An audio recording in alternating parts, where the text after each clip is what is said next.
Hi, good morning, or I guess good afternoon now, everyone. My name is Sarah Domke, and I'm a Senior Deputy District Attorney here at the Adams County DA's office, and Mark Rule is a Senior Investigator with the office. We are part of the Financial Crimes Unit, which I'm going to talk a little bit more about, but for now, I'm going to share my screen, hopefully. All right, is the PowerPoint up? Can everybody see that? Yes, yeah, looks great. Yes? Okay, wonderful. So as Hannah had already said, you're here for the business, protecting your business from fraud and embezzlement webinar given by the 17th Judicial District Attorney's Office. Just to give you a little bit more information about our office. Sorry. So Mark and I work for your elected district attorney, Brian Mason. We have several different units in the office. We have district court, county court, a special victims unit. We have the child victims unit. What we're going to be talking about today, though, is from our unit, the financial crimes unit. In the financial crimes unit, we investigate and prosecute financial exploitation cases in Adams and Broomfield counties. So some examples of those are some of the higher theft cases, at-risk theft and exploitation, contractor fraud, embezzlement, and organized ID theft. And even though these are some different categories of theft, we're really prosecuting under the same statutes or particular kinds of crimes in each case. It just kind of differs how the theft is occurring and what the amount is. So theft, forgery, cybercrime, and check fraud are, I would say, probably our most common. And even when we say embezzlement, as we'll talk about later, it is really just simple theft done in a different way. The Financial Crimes Unit also coordinates with state and federal agencies regarding financial crimes across the state. We do training on financial crimes, both with other attorneys as well as law enforcement agencies, so that all of us can be working together and improving our skills and improving our techniques when we're investigating and prosecuting these cases. We also present on fraud awareness to local community groups like this conversation that we're having today. So the three main points, the three big things that we're going to be talking about today when we're talking about protecting yourself and protecting your business are education, prosecution of these cases, and then a couple case examples at the end. The biggest piece is education. And what we kind of like to say is that the more things change, the more they stay the same. So oftentimes we'll see people doing things in a little bit different ways than the last person, or we might see a scam that's a little bit different. But for the most part, the red flags are always going to be the same. And the ways that you protect yourself are also always going to be the same. And really a big part of that is just kind of understanding what's out there and what you can do with what's out there. So the first part of this presentation, I'm just going to give, this is a little bit more of kind of a public service announcement. So we're just going to go through some common kinds of fraud that we're seeing. And then we're going to spend the bulk of the presentation on the embezzlement section and things that apply to small businesses. So when we're talking about common scams and we're talking about computer fraud, one example, and these can happen either to your personal accounts or to your professional or business accounts, are phishing scams. So for example, you get an email that you want a prize and that you just need to respond back and verify name, social security number, date of birth, bank account, password, or it might say, click here for a free or low cost item, whatever that item may be. When you click on that item, it goes to a malicious website. Or if you provide any of that information, then now someone who shouldn't have that information has it. And they're probably going to use it for nefarious purposes. There's the spear phishing scam, which I learned about in our cybercrime training that we took last week for work, which is a targeted attack using information obtained from social media. So like LinkedIn or Facebook to establish credibility and obtain information.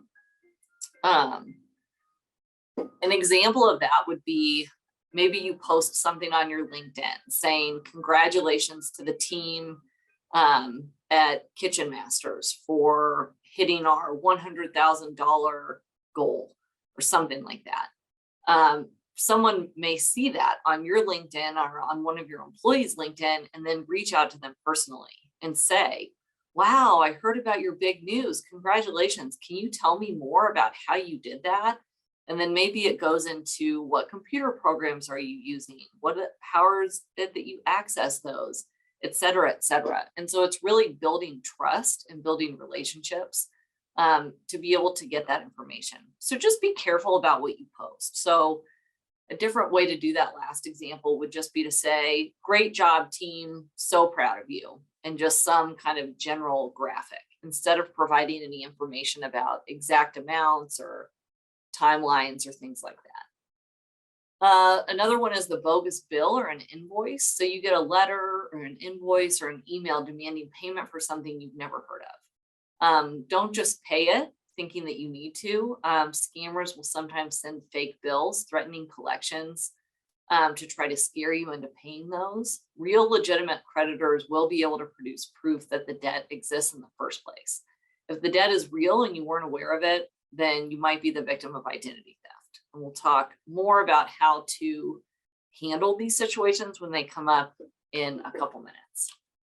Another example of computer fraud is the order problem email or text. I actually got one of these text messages last week on my phone, and I'm embarrassed to say I totally fell for it because I was busy and I was stressed with some other stuff going on and doing a lot of holiday shopping as well as work stuff, and just responded to the text without thinking about it and then had to cancel my credit card. So that's another thing I think to remember with all of these is that they happen a lot and they happen to everyone.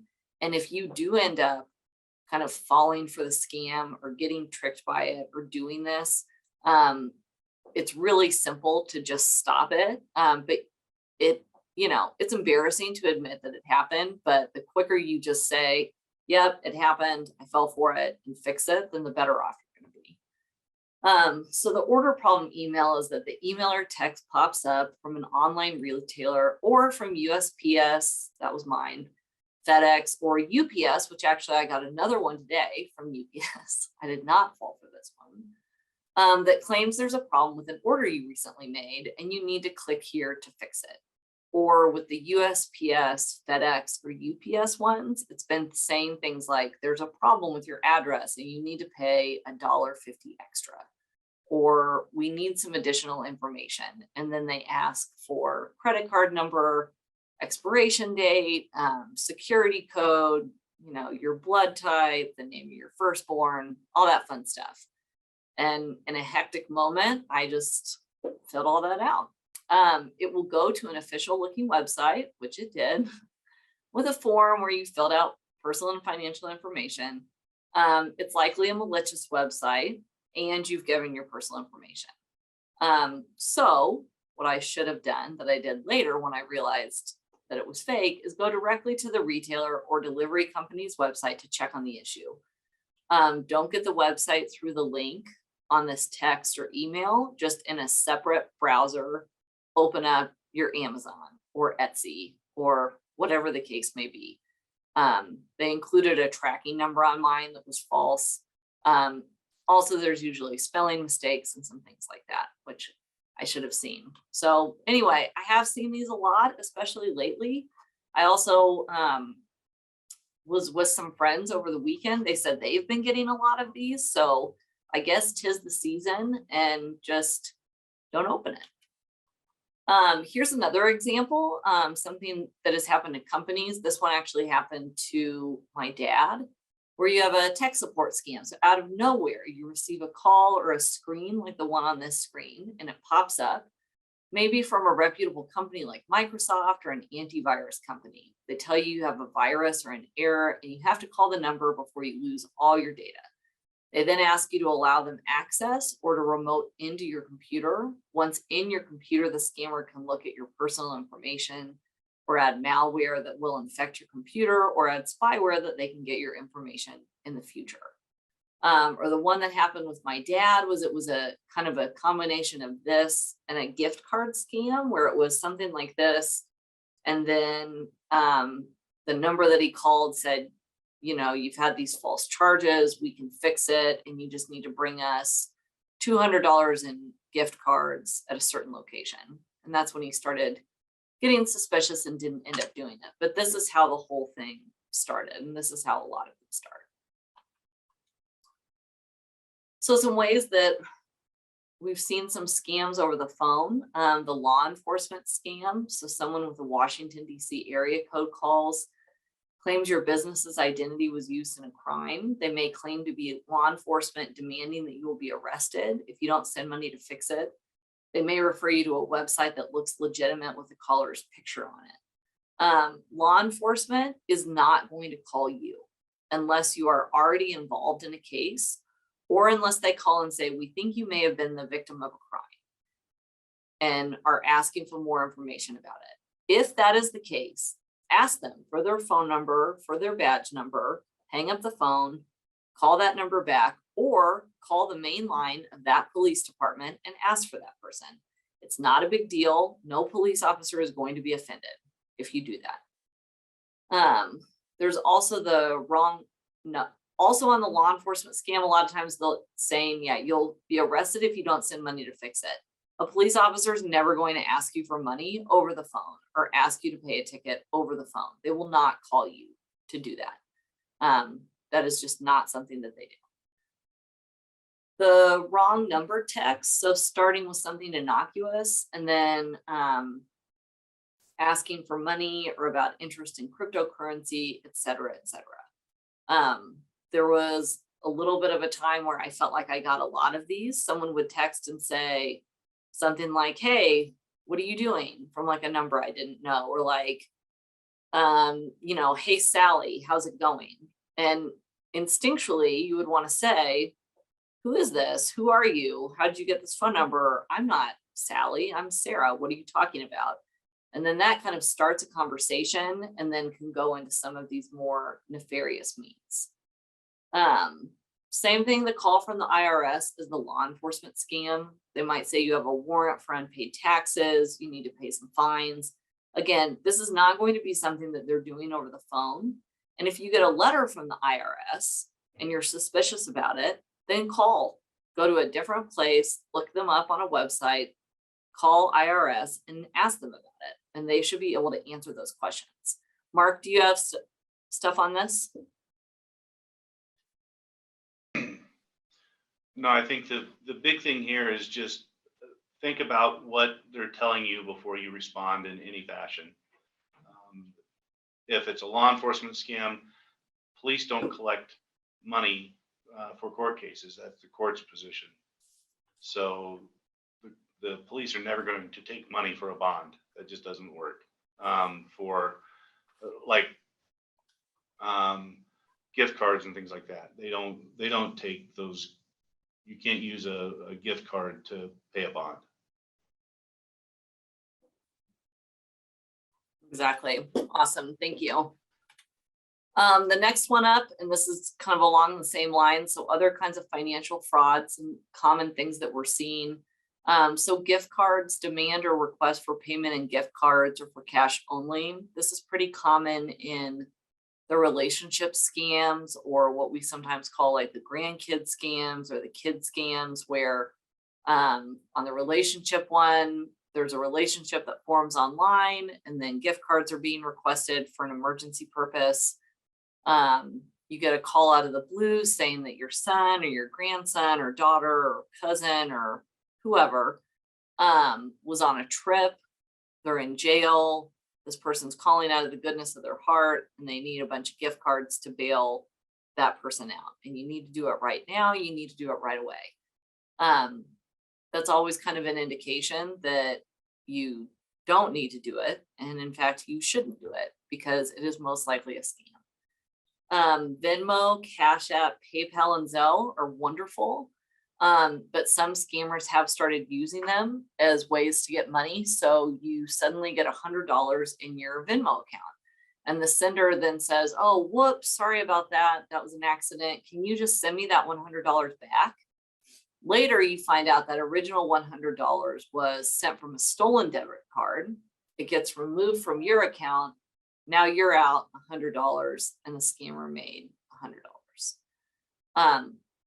So never accept money on Venmo or send anyone money that you don't know or check on. If you want to check on it, contact Venmo separately apart from this and make sure that nothing's being done with that. But really, if you're getting money from someone that you don't know, it's a scam. I think that's the baseline. And as Mark said, when you're listening to what people are telling you, just kind of look at what's going on. If it seems out of the ordinary, if it seems fishy, if it seems too good to be true, then 99.9% of the time, it's all of those things. Cryptocurrency scams are becoming more and more popular because really not a lot of us know what cryptocurrency is. I've had cases involving cryptocurrency, and I'll be honest with you, I barely feel like I kind of sort of know what it is, and I wouldn't even be comfortable probably using it. Sometimes scammers will demand that you pay them in cryptocurrency like a Bitcoin, or they'll promise to make you lots of money with little risk by helping you invest in cryptocurrency and steer you to a website that looks legitimate. And as we've seen in the news lately, even some companies that seem pretty legit for a little bit have not been. So just always be super careful with these, and if you decide to invest your money in crypto. So some common threats, some things that we've seen that are 6 signs of some of these common scams, where if you see these things, just stop and walk away or hang up the phone or log off the computer or whatever the case may be. So people are contacting you out of the blue that you've never met before. They dangle bait, usually money, like, hey, you can make $500, but you do have to pay $50 for this online class. They want your personal information. You have to pay them first before getting anything in return. Payment is made in gift cards, crypto, etc. And they play on emotions. So those emotions can be curiosity, like in the case of someone saying, hey, who is this? Oh, sorry, I have the wrong number. And then 5 minutes later, hey, can I talk to you about this one thing? Or hey, I'm actually like really down on my luck. Do you think you can help me out? They play on fear and they play on greed. So those are all things to keep in mind. You may not have all 6 of these things at one time, but you will certainly have one or more in any of these scams. When it happens, you have some different options. You can hang up the phone or redirect from the website before providing any money or personal information. Look up the phone number for the agency or the entity that they say they are with, independent from the information they have provided. So they can say, oh yeah, just call this phone number back. No, just separate, go to an independent website, find a different phone number. Double check the information. And if and when you determine it is a scam, keep the information and reach out to local law enforcement. Contact your financial institutions, report fraud, and make sure accounts are not compromised. In my example the other day, I think I sent the text back at maybe 11 o'clock in the morning. And by 2:30, 3 o'clock, I realized that I had probably been scammed, and told my husband about it, told him maybe cancel the credit card. He went on, and there had already been 2 charges on the credit card. So he canceled it, put a fraud alert, all done, got it taken care of, which was great. One kind of caveat, or not so much a caveat, but something to just kind of keep in mind, is that unlike embezzlement that we're going to talk about shortly, when you know the person that is committing these crimes, a lot of these internet scams, these phone scams, we do not know who's doing it. We have to know who's doing it to charge someone. So law enforcement appreciates information. We appreciate it so that we can spread the information and let other people know how to prevent it. But the chances of kind of catching someone, so to speak, on these scams and then prosecuting them is pretty low, just because it's very hard to determine who these people are. However, we do appreciate the information, but the biggest thing for your protection is contacting your institutions, reporting the fraud, make sure your accounts are not compromised. And if they are, then canceling those cards or those things and getting new ones, which isn't fun. Like I said, it's not fun. It's a little bit embarrassing, but doing it sooner rather than later is really your best bet. General tips on protecting you and your business from ID theft. So people who are taking mail or taking information, and a lot of these I'm sure that you've already heard before. So locking up or destroying your private records and statements, shredding them, not just putting them in the trash, or put them in a shredder, like say like an Iron Mountain, who then comes and does that destruction for you on a regular basis. Secure your mail. So make sure you don't have mail sitting in mailboxes or even post office boxes, certainly not sitting in your car or in an open briefcase for long periods of time. Safeguard not only your social security number, financial numbers, checks, I-9s, W-2s, but also those of your employees.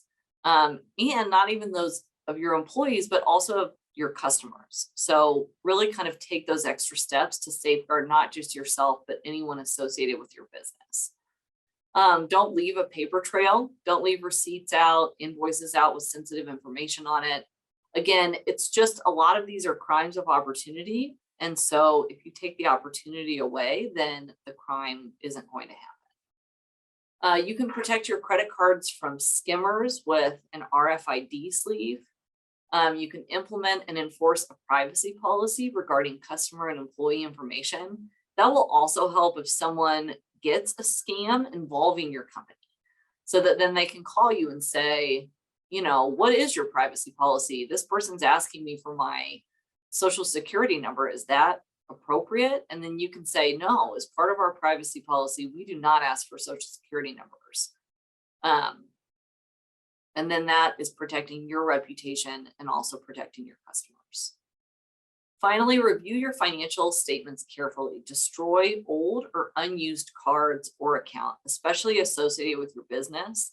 Having those cards, having those checkbooks, they're not laying around, but having them around, again, that's a crime of opportunity. And if you take away the opportunity, then you are taking away the crime. So just kind of keep those things in mind as you're doing your general literal housekeeping. All right, so let's talk about embezzlement and how it affects small businesses, how it affects businesses in general. Embezzlement is something that can really do a lot of damage to your company. Just some statistics about embezzlement. So workplace crime costs US businesses over $50 billion a year, according to a study done by CNBC. 55% of embezzlement occurs at companies with fewer than 100 employees, so what we would call a small business. 30% of business failures can be chalked up to embezzlement, which is a lot considering we just went through a major pandemic, which also hit places pretty hard. The median loss for a single incident of embezzlement for small businesses is nearly $290,000, which can prove fatal for some companies. So a pretty big number, and that's just that's the median. That's the absolute middle is nearly $300,000, which for a lot of companies is a big hit. Another thing to kind of think about in that sense, and what Mark and I see really as a common thread through a lot of our embezzlement cases, is that not only do you have the amount that's taken, but then oftentimes there will be penalties associated with that amount. So the accountant isn't just stealing money, but the accountant is also failing to pay taxes. And so then you have to pay the back taxes and pay penalties on top of that. So a lot of times your losses may be even more than that $300,000 amount based on penalties for non-payment from other entities. Who you can say, we were a victim of embezzlement, we were a victim of fraud. And I think sometimes that allows for more time, but you still have to pay those penalties back, which is a big hit. Embezzlers commonly are executives and or those in management. And a lot of this has to do with access. So when we talk about these common embezzlers, we're talking about people with access. So people that are able to steal the larger amounts from businesses. Around 37% are in finance or accounting, but 37% clearly it can occur in other departments as well. A lot of times these are individuals who work alone, and we're not saying that in the law enforcement sense of they're committing the crime alone. We're saying it in the sense of these are people who are working from home a lot or who have a separate office in the back away from everyone else. They're not hanging out with everybody. They don't have tasks that overlap a lot with other people. And so they literally are alone. And there's not a lot of people watching them or interacting with them. And so it makes it easy for them to do these things under the radar. The most common methods for embezzlement, 34% involve access to cash or deposits and then diverting those funds into their own account that they control. So that's the biggest way. And that's frankly a lot of the ways that Mark and I have seen these cases go as well. 22% are check fraud, where an embezzler is forging or altering the employer's checks. So again, those could either be current checks or maybe you have an old account that's still open and you have the checkbooks for that. And the embezzler goes in and is just writing those as if business is being done as usual out of those accounts. Oftentimes they'll have access to all of the accounts. So they may be able to divert money from one account to another or put money from an active account into someone inactive account and then give themselves that money. Again, a lot of this is occurring because there's not a ton of oversight in these people. And we're going to talk about that in a few moments as well. 14% of incidents involve vendor invoicing and false billing, where an employee is altering or forging invoices from real vendors, or they make up a fake vendor, send the invoice, and then route the payments back to their own accounts. That takes a little bit more work and a little bit more maneuvering, which is why commonly we're seeing the diversion or the check forging, because really it's pretty simple when you don't have anyone watching. And then 10%, so a little bit lower number again, involves credit card fraud and is most often committed by managers who have personal purchases on company cards or issue themselves unauthorized cards. There's a case currently that's pending where a person's just making their own gas purchases with the company's credit card, which at first isn't a lot and it really adds up over time, and they're not supposed to be doing it. But they have access to that card, or I think a lot of times we call it like the P card. And so, instead of using that for lunch for everybody, for someone in the office's birthday, they're buying all of their holiday presents with that. Some less common embezzlement methods include property or merchandise theft, payroll fraud, or fraudulent loans taken out in the company's name. We have seen all of those though, which is why those are important things to remember when you are looking at what your employees are doing, which as an employer, we're hoping that we're going to kind of give you some of those skills or some of those things to think about in this presentation. So I want to talk briefly about the statute, the criminal statute of theft. This is not it in its entirety, but anytime we have a theft case, and oftentimes with embezzlement cases and we have the theft, the baseline things that we need to prove are that the defendant, so the person, we need to know who did it, without authorization or by deception, took a thing of value of another person with the intent to permanently deprive the other person of that. And usually we're talking about money. So took a thing of value, US dollars, of another with the intent to permanently deprive. They're not paying it back. They have no intention to re-divert it or pay it back at any point. So think of these as we're going through some of the things that we're going to talk about next. And just kind of think to yourself, how would I prove that this person wasn't authorized to be taking these actions? So wasn't authorized to write that check, or they were using deception. They told me they were doing one thing, and in fact, they were doing another. So lying. With the intent to permanently deprive. So showing that this was an intentional act that was done with the intent to permanently deprive you of that money. So really keep those in mind. And I would say the big one when we're talking about all of this is without authorization. And that's where Mark and I have run into problems of making sure that we know this person was not authorized, because it's really easy. And we've had it happen sometimes where people will go back and be like, oh no, I was allowed to buy my own gas money because I drive to and from work. Or no, I was totally okay to be writing checks out of that. That was completely fine. And so we're going to give you some tips on that in just a minute. And I'm just looking through the chat since we're kind of at a transition point. Just to check on these questions before we go further. Yeah, if anyone has questions, feel free to put those in or come off mute and ask those. I do have a few questions that on the fraud side that we do hear sometimes from clients. And the big one really is any advice you have for businesses who process payments through their website online, ways to protect their customers. Is there anything they can be doing to help their customers on their own websites?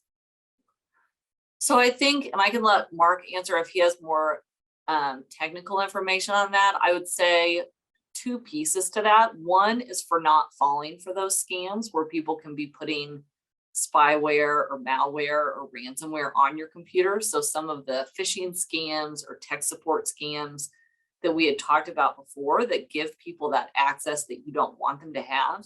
And I think the second part is having a very clear and defined privacy policy that you and all of your employees are aware of. So keeping the information that you are given by your clients protected. And whether that be particular programs, locations, who has authorization to that information, what information it is you're requesting, just really making sure that everyone in the company is very aware of exactly what information is and is not off limits, so that then you're able to relate that back and say to that customer, like, no one from my company should be asking you for a social security number, or no, you shouldn't be getting an email about mailing that's not coming from me. So those would be my thoughts on it. But Mark, do you have additional thoughts on that? Well, I think one of the things that would help as far as helping to protect your customers is going to be making sure that whatever payment services or system that you use, it's secure. Using SSL or one of the other secure systems to record or to complete the transactions. Keep in mind that you shouldn't ever capture and save entire credit card numbers, because then you're opening yourself up. If there's a breach of your system, if somebody manages to get into your system and it breaches and they take a list of credit cards that you've stored on your system, that's opening you up a little bit. So don't store full 16-digit credit cards. Don't store the CVV numbers, all of those things. Let your transaction service that you pay for do those things, and you don't have to worry about that. Remember that any data that you collect, you're now responsible for. So if you do collect social security numbers, you have to treat those with a higher level of security than you would just a name or an address. If you collect dates of birth and social security numbers, all of that is stuff that you now have to subject to higher levels of security within your own system. Great, thank you. Those are really helpful tips. And then one follow-up to that would be, if there is malicious activity on your business's website, do you have a duty to let your customers know about that? Like someone who maybe has made a recent purchase through your site, even if it wasn't them that was scammed? Well, we're getting into an area of civil liability versus criminal liability, and Sure. we don't engage in civil law here. My common sense statement would be that if you can show that you had a data breach, you have a certain ethical obligation to let your customers know if you believe that their information was compromised. Mm-hmm. You don't have to let every customer you've ever had know, but people that may have been compromised, I think you would Mhm. certainly have some sort of an obligation to. Great, thank you. That's really helpful. And I understand it's a different side of the law. So for anyone who does have more questions about those specifics, since those are some common questions we see, we do have legal consultants at the North Metro SBDC that would be happy to talk more with you about any questions you're having like that. So any other questions from anyone on before we move more into the embezzlement side? So now, as we get started into this next part, one of the things that I want to reinforce is that from this point on, we're really talking about an employee who has been given certain accesses to things, to your financials and to your cash accounts and things like that, and they're in a position of trust that they're violating that trust.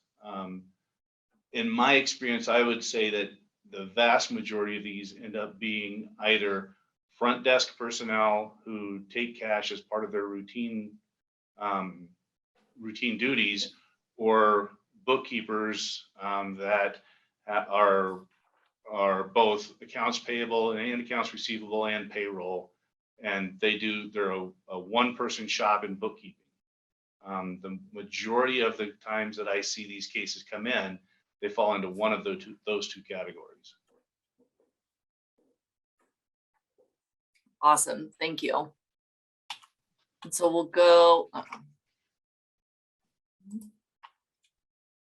So in talking about that, we've kind of developed this acronym, and this acronym goes into who you are hiring for these positions, as well as things to think about when that person is in the position. So your oversight and your involvement does not end when you hire someone, even if it's a person with a sterling reputation that has a very clean background check. You constantly need to be kind of keeping on this. And so this encompasses all those things. So first of all, when you're thinking about hiring this person, so a front desk person taking money, an accountant, a bookkeeper, someone that is going to be issuing checks, payroll, anything like that, any person that comes into any kind of contact with money at all.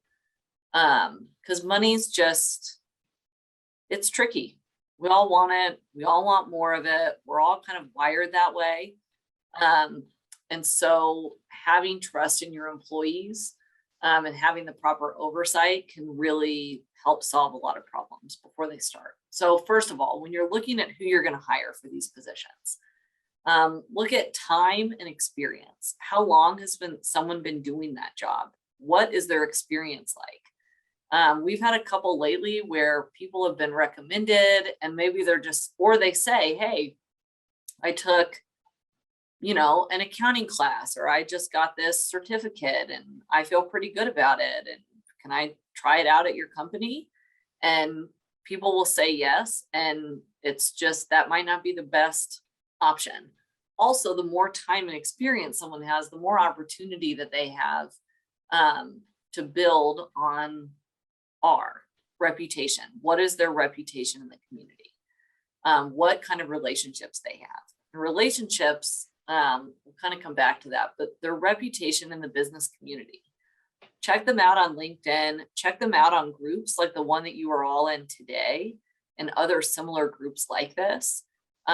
See what they're like, see what their reputation is. If their reputation is they were only here for a little bit and then I noticed some weird things happening, or even just they're bouncing around a lot, even if no one's picked up on anything yet, those are obviously red flags that you want to be aware of. When we talk about relationships, think about relationships they have with people outside your business, but also the relationships that they have with people inside your business, including family relationships. So is this someone's ne'er-do-well grandson that seems like they've gotten it together, but now they want to do the accounting for your business? And so you're going to have two different layers of difficulty with this person.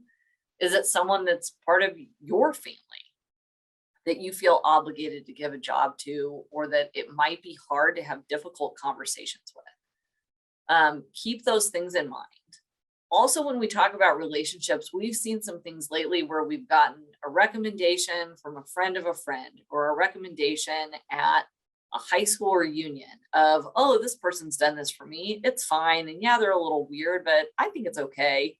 And it has ended up being very not okay.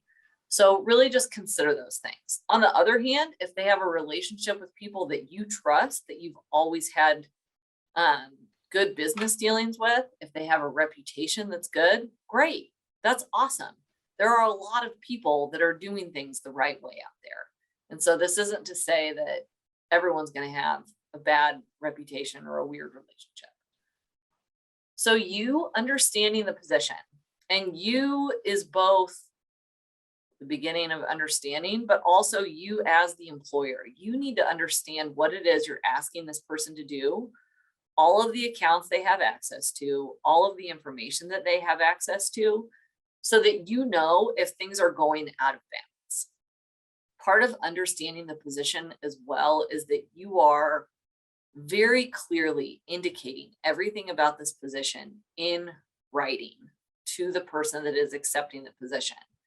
And we're going to go to that on the next slide as well. But when we talk about that without authorization, it needs to be made crystal clear in writing up front exactly what the position is. What are they authorized to do? What are they not authorized to do?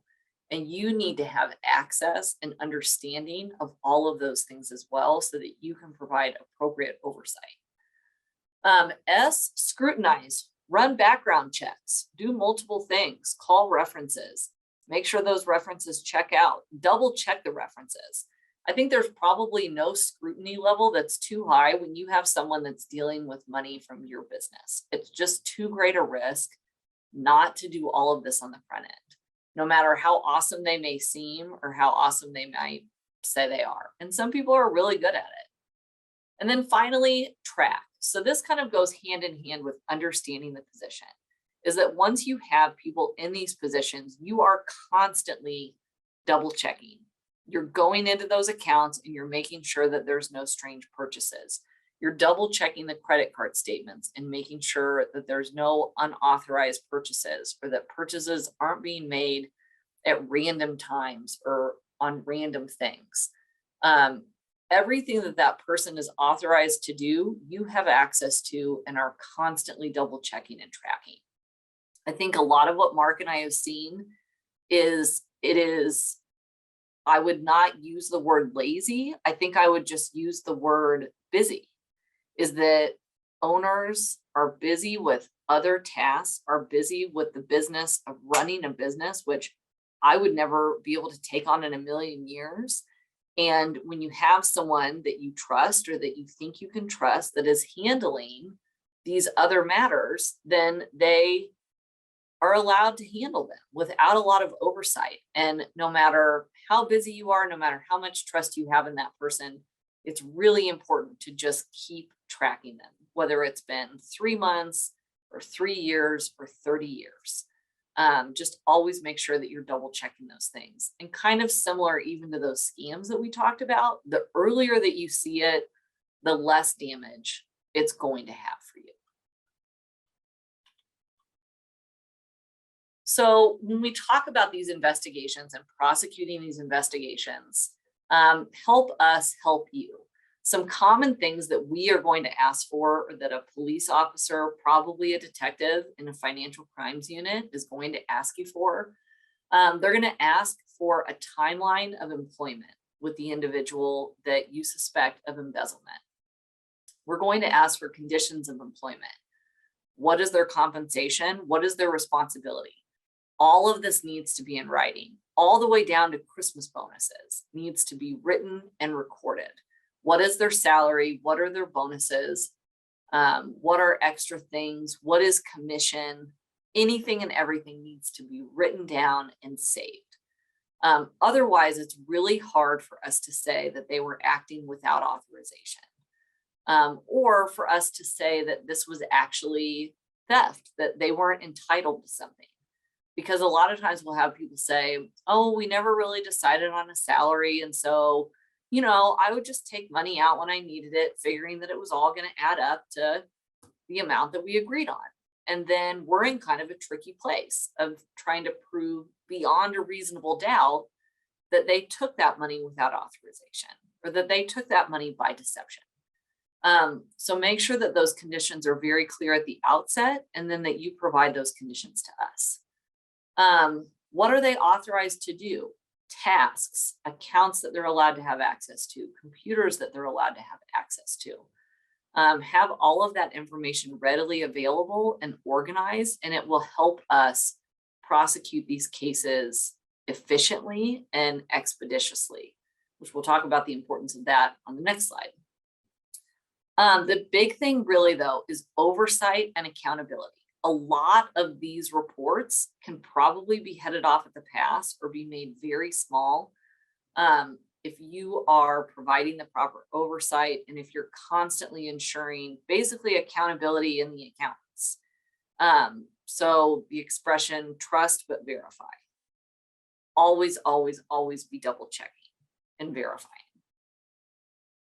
So timing is everything. This slide is incorrect. I made this slide. It's wrong. Mark corrected me. He's right. Statute of limitations. So we have to prosecute cases within 3 years for felonies and within 18 months for misdemeanors. And the clock starts ticking at or about the date and place charged. So the time that it's reported to police really, or the date of discovery. So when you as the employer knew or should have known that something was up. So a person showing up to work in a new car that you know they can't afford and you've got some weird accounting issues going on, probably isn't should have known. But if you have a different accountant or someone else come in and run your numbers and they say something's up, who has access to these accounts, and it's only you and this other person, that would most likely be considered should have known. So that's why it's really important for you to report this as soon as possible and for you to have a lot of that information ready for us so that we can prosecute it within that 3-year time period. We've run into situations where civil investigations have been done, outside accountants, outside people have come in. All of that has taken almost 3 years, and then we have not been able to charge it within that 3-year window. It does not need to go to trial or be pled or anything like that within the 3 years, but we have to charge it within 3 years of that date that you knew or should have known some of this was going on. So just really kind of keep that in mind if things like this are happening. Something to keep in mind on Mark? that. Yep. Something to keep in mind is the law enforcement agency that's investigating, whether that be a local police department, the sheriff's department, or even this office, to do a thorough criminal investigation into an embezzlement can very easily take 18 months to 2 years, just for the investigation side of it. So if you hesitate on contacting law enforcement and you kind of decide, well, maybe I can get them to agree to pay the money back, and then we don't have to go through all of that. If those kinds of things happen and you burn up very much time at all, it could easily end up in a situation where we don't get the case charged within the statute of limitations, and therefore they will never get charged with that crime. All right, we have a couple case examples that I think we can actually do in the last 5 minutes. This is us. This is the financial crimes unit. So if you want to take a screenshot of this, I work with another senior deputy DA, Danny Paulson. We have Mark, and then we have our legal assistant, Joni Briggs. This is the phone number for the main office, and ask for any one of us if you want to report this information or talk about any of these things. I'm now going to attempt to share my screen, which let's see how that goes.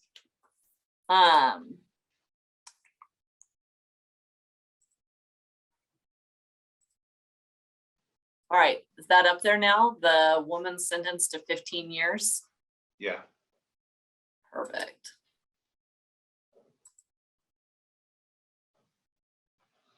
All right, Mark, I'm going to have you talk about this one because you know more of this information than I do. Okay. You're more So familiar than I am. This is a case that we prosecuted back in, I believe the prosecution started in 2018. But a woman was hired as a bookkeeper mid 2012. She should have made about 11.5 for the remainder of the year. She paid herself 12.2, and the owner didn't pay any attention to that. Didn't think it was a big deal. So in 2013, her annual salary was supposed to be 33.2. She paid herself 102,000. Owner didn't notice. The reason the owner didn't notice is because the owner gave her full control of the QuickBooks files. He actually had to ask her for the passwords when he wanted to go in and look at something. When she would do that, when he would ask for the passwords, she would say, well, what are you looking for? I can find it quicker. And so he would just put his faith in her and let that happen. She continued to do similar activity. In 4 years, her total income in a 4-year time period was $744,000. That was more than the owner took home, and it was almost all of the liquid cash that the business transacted. Again, she was given sole access to the QuickBooks. He had to ask for the password. When he would ask her for something, she would manipulate the reports to hide her activity. It was to the degree that in this particular company, payday was every Friday. Payroll was done on Thursdays. If she was on vacation, on a couple of occasions, she was on a vacation out of state for a week, would fly home on Thursday morning, do the payroll, and then fly back Thursday night to meet with her family again on the vacation. And the homeowner, or I'm sorry, the business owner didn't think anything about it, didn't think that was strange at all. Ultimately, she was sentenced to 15 years for stealing $744,000. The owner of the company has acknowledged that he will probably never see more than a few $1,000s in restitution because she's in prison. By the time she gets out, she won't have the ability to pay any significant amounts towards it. Go ahead and go to the next slide. And this is a case that we're currently investigating. A bookkeeper with a company or a company group. There were actually 3 companies within the group. She had been the bookkeeper for more than 10 years, very trusted, did a great job for them. She helped transition through the original owner when the owner's son decided he wanted to buy the company out and dad could retire. She helped through that transition with ownership changes and things, new accounts, all those things happened. She continued on with the new owner as the bookkeeper, again, a trusted person.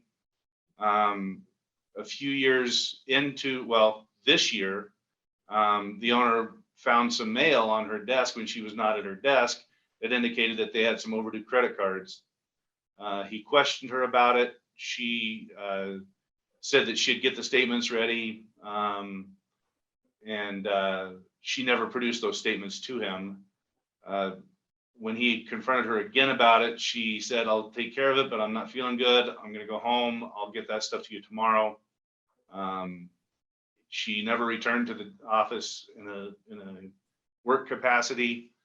Right now, we're at $1.2 million in credit card transactions that the company paid for, dating back to 2015. I have more credit cards, and and that total will go up. We're also looking at some of the other fashions that we talked about with extra payroll checks, fictitious companies that she may have created and put into the vendor list so that she could pay vendors that are actually herself. Those are all things that now we've got to look at. But in this particular case, the owner has acknowledged that he's never going to see a dime of that money back again, probably. His company is fortunately healthy enough, and this took a period of years to accrue, so they're likely going to be able to survive this. But it's been devastating to him and his family.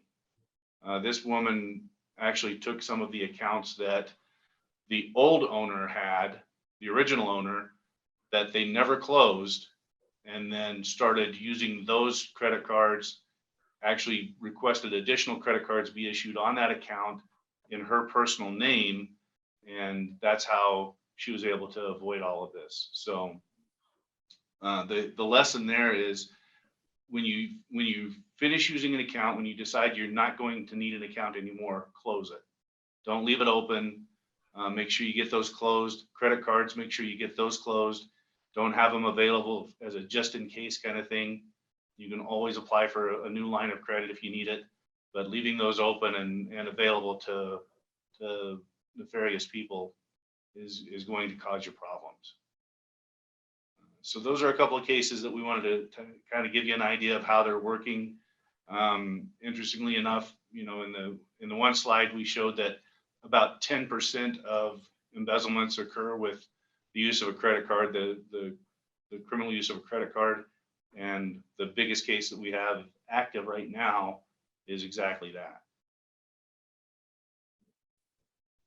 So are there any questions, comments, concerns about the discussion that we've had?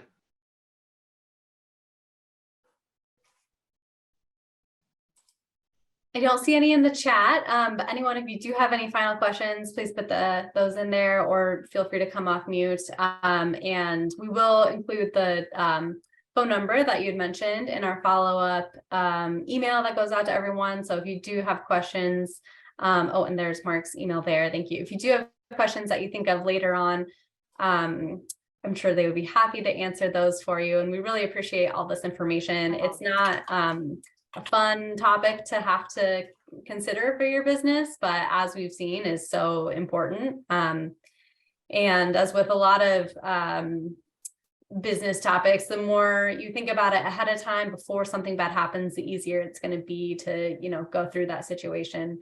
So thank you again so much for all that information. Any last words of advice or anything in closing? I think the one thing that I would want people to keep in the front of their mind is, because of the statutes of limitations and the amount of time that these cases take to investigate, if you have concerns or questions or doubts, don't hesitate to reach out to either your local police department. You can contact me. I can answer a lot of questions over the phone, give you generalized guidance on what you should be looking for or what you need to be thinking about.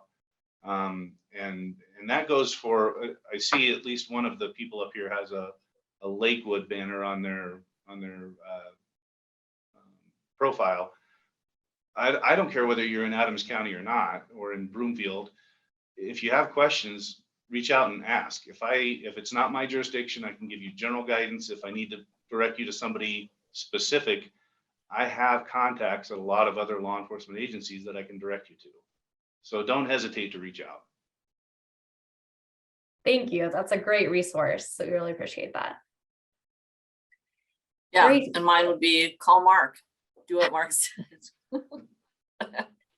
Wonderful. Yeah. Thank you so much, Sarah and Mark. We really appreciate the information, and thank you all for joining us. And we wish you a great afternoon. Thank you. Thank you all very much. Have a good holiday. Have a great day. Happy holidays.